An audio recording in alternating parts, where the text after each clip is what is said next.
Hi there. Welcome to the Cloud Security Podcast by Google. Thanks for joining us today. Your hosts here, as ever, are myself, Timothy Peacock, Senior Product Manager for Threat Detection here at Google Cloud, and Anton Chuvakin, a reformed analyst and Senior Technical Security Staff in Google Cloud's Office of the CISO. You can find and subscribe to this podcast wherever podcasts are sold, as well as at our website, cloud.withgoogle.com/cloudsecurity/podcast. If you like our content and want it delivered to you piping hot every Monday morning Pacific time, please do hit that subscribe button. You can follow the show and argue with your hosts on Twitter as well, twitter.com/cloudsecpodcast. Anton, we are talking about a topic near and dear to my heart and my financial security today, anti-automation. Right. Bots, fraud, payments. It sounds really exciting. And of course, at some point, the conversation falls down all the way to the level of finding invisible buses. Invisible buses, talking about money laundering and evading KYC. I mean, this is, I think, a really fun episode because you get to hear from somebody who is at least as passionate about their job as Anton and I am. And it's so much fun because Badr, not only does he sit next to me at work, he's one of my favorite coworkers. So with that, let's welcome today's guest. We're joined today by Badr Salmi, a product manager for reCAPTCHA, and listeners, the person who sits next to me at work. Can you imagine what this man has gone through, having to sit next to me in the office? Badr, thank you for being willing, despite all of the time we spend together, to join us on the show today. Let's start off with a relative softball. What is reCAPTCHA? Aren't you that annoying thing where I have to click on the tractors and train the AI? Like, come on, what is this? Thanks, Tim and Anton, for having me. I'm really glad to be here. So yeah, I'm the product manager for reCAPTCHA, and reCAPTCHA probably is one of the products that a lot of people on the internet have interacted with at some point in their life. Do you have a guess of what fraction of human beings have interacted with your product? A lot.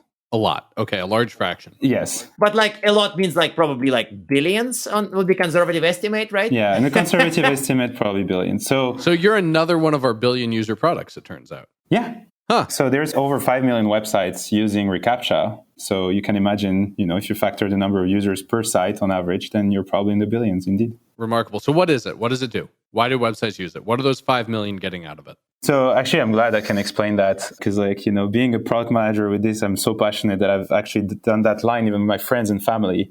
But basically, reCAPTCHA, in essence, is a protection against automated attacks and bots, right? So bots can be used on the internet for many things and many nefarious things and many good things, right? So what reCAPTCHA is trying to do is really block bots from doing bad stuff on people's websites and potentially, lead into damage for users of those websites.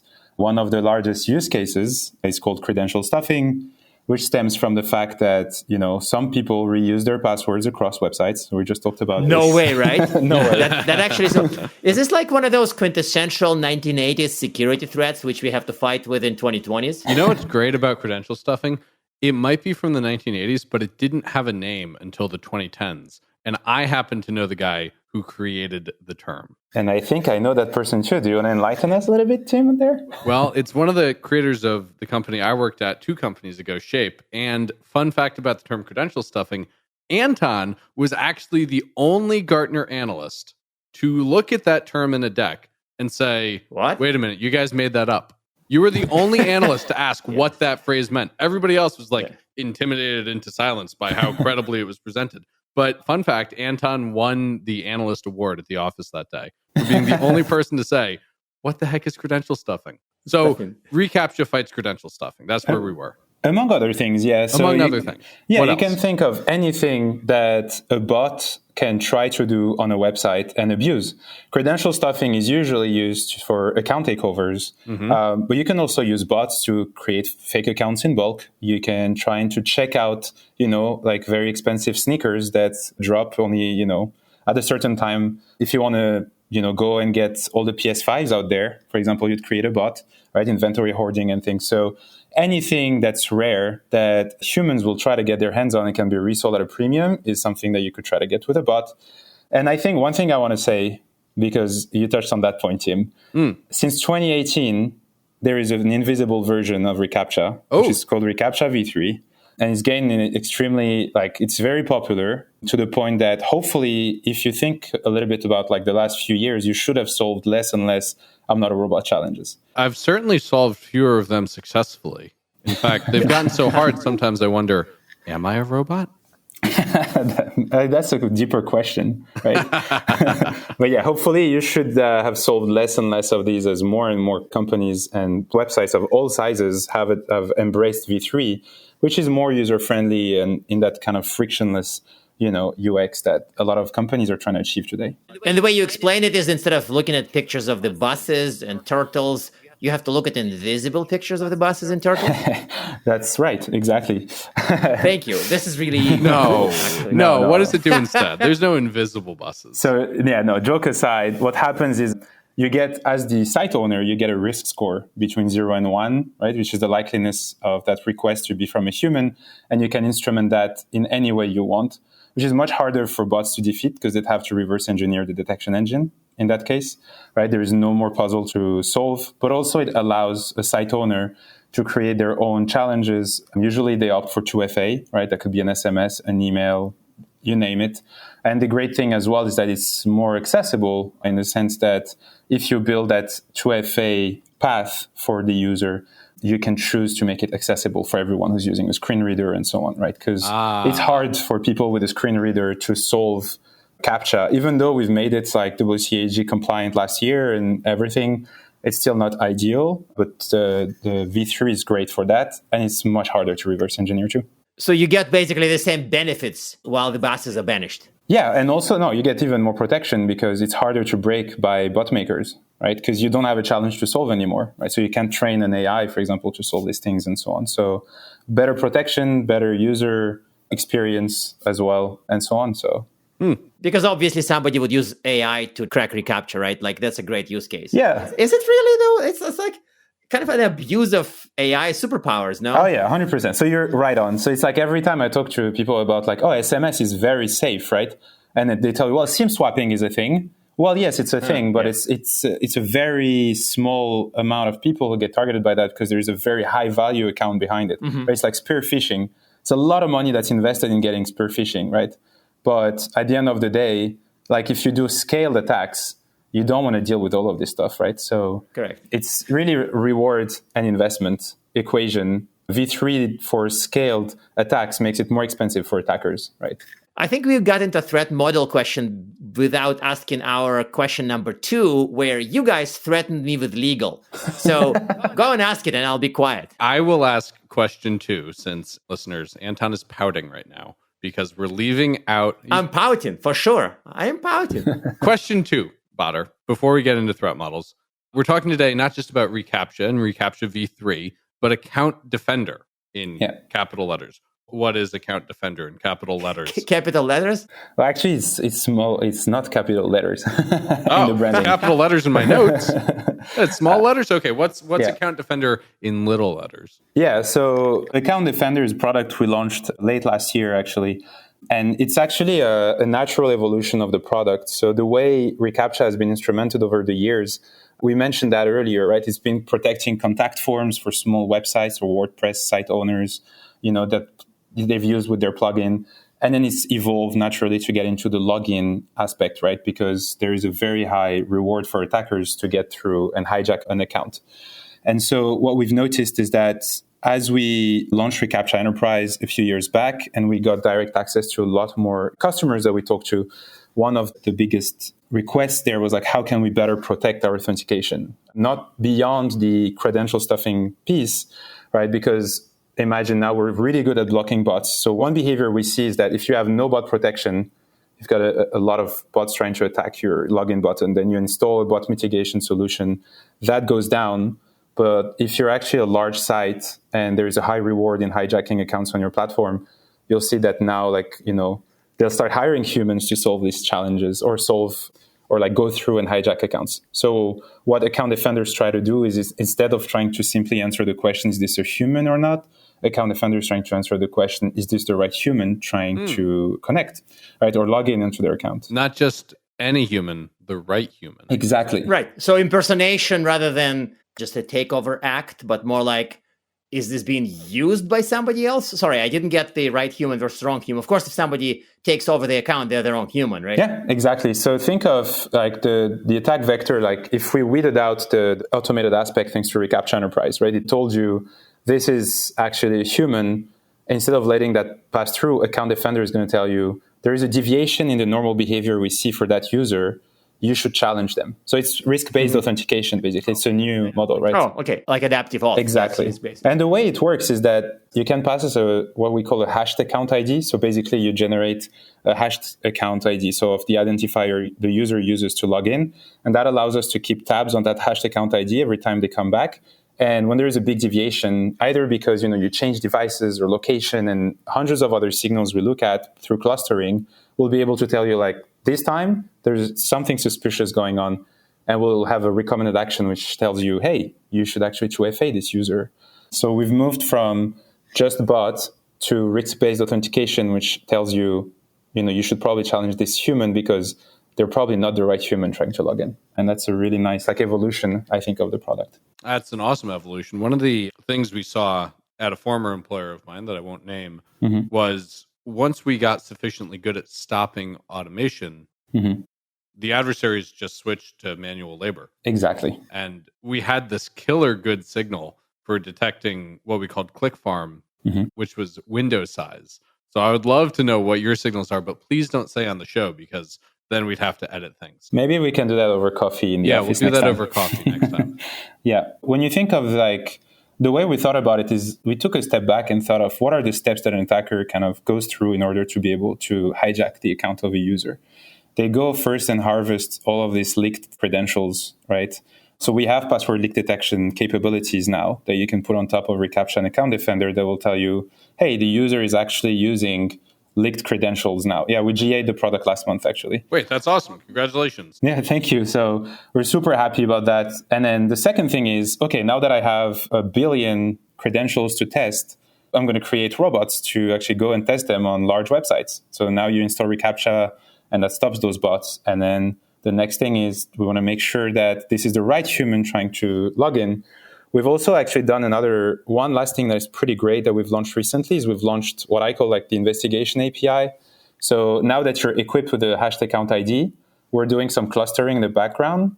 And then you can query that API with the hashed account ID of a suspicious account, and we'll return you a cluster of accounts with similar behavior. Cool. So if you think of, that's really cool because that is really cool. Yeah. I totally get it. Yeah, wow. It's like a good investigation tool because a lot of our users, right, at the end of the day, not everybody has enough money to hire, a SecOps team that can go and dig deeper into attacks.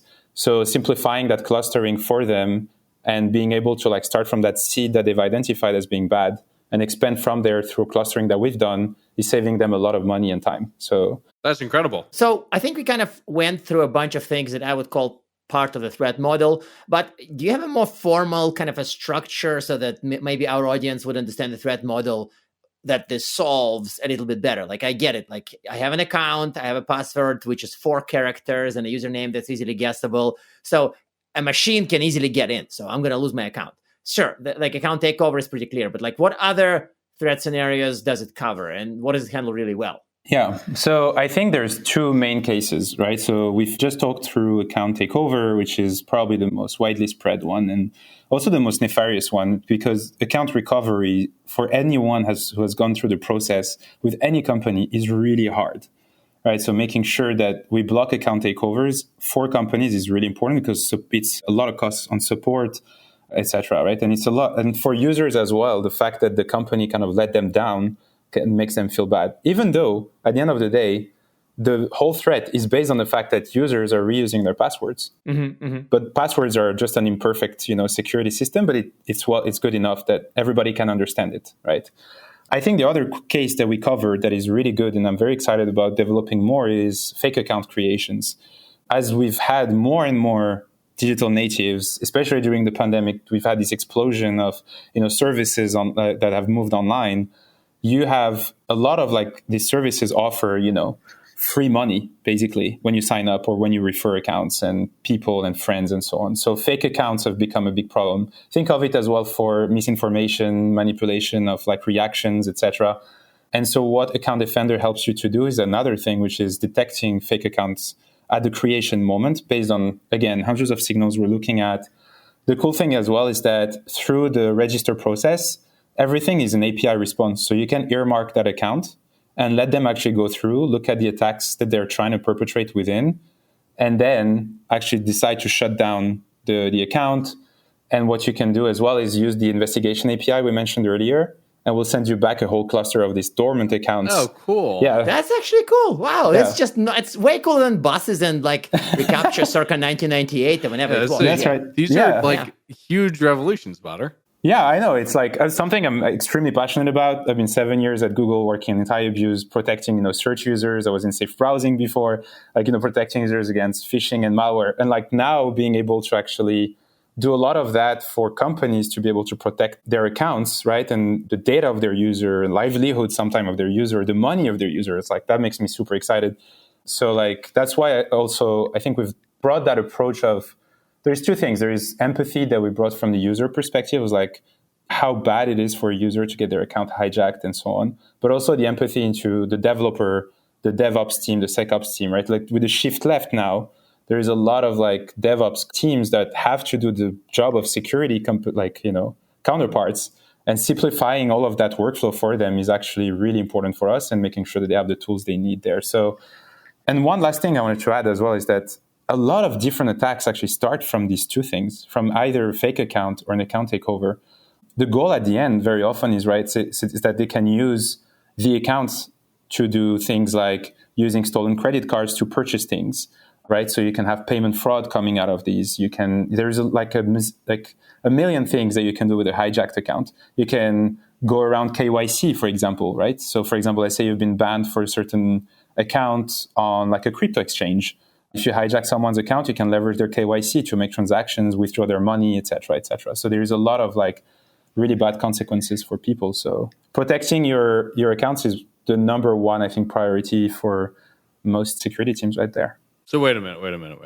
What you just said kind of blew my mind, because I was in this space for a long time. I share your passion for it. I hadn't actually thought about this as a sanctions evasion mechanism before. Yeah. Doing account takeover.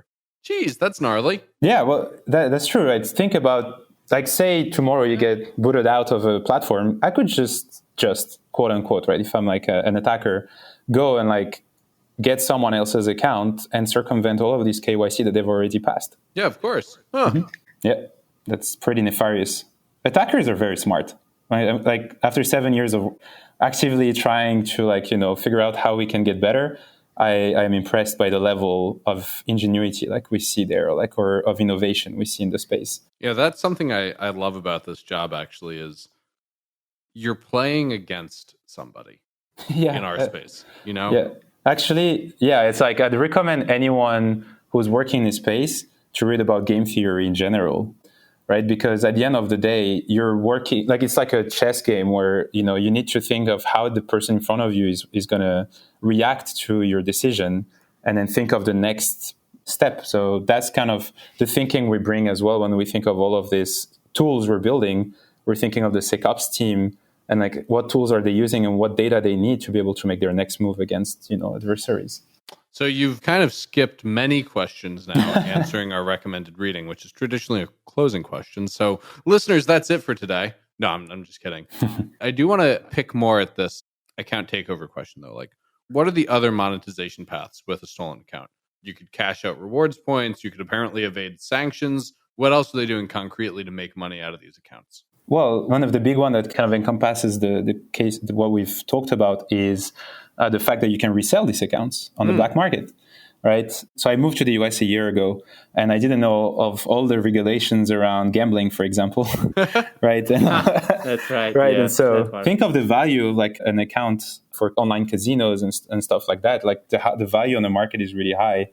Also, like other things like crypto, for example. Unfortunately, like when you withdraw crypto from someone's wallet, there is no mechanism to claim that money back like you may be able to do with for example, traditional banks. So that's kind of the point though, right? Yeah. It's supposed to be optimized for criminal use cases, no?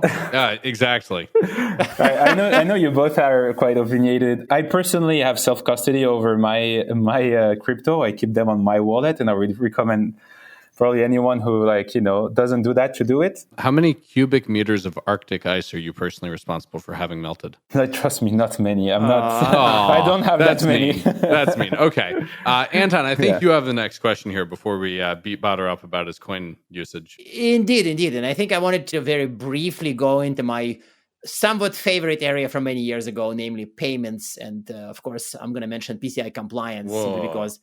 Oh no, just a tweak team. But it also, reCAPTCHA and the tech you're building also helps with a lot of the payment fraud, right? So would you say that you are kind of a key element for solving this problem? You're somewhat related? Like, where does reCAPTCHA and payment fraud connect? Yeah, that's an excellent question, actually. So I think if you think of the attack model for account takeovers that we've talked about, it kind of applies to similarly for payment fraud, because very often it starts with the same modus operandi, right? It starts from they're harvesting a lot of stolen credit cards, and they're going to do the first thing they do is they use bots for card testing.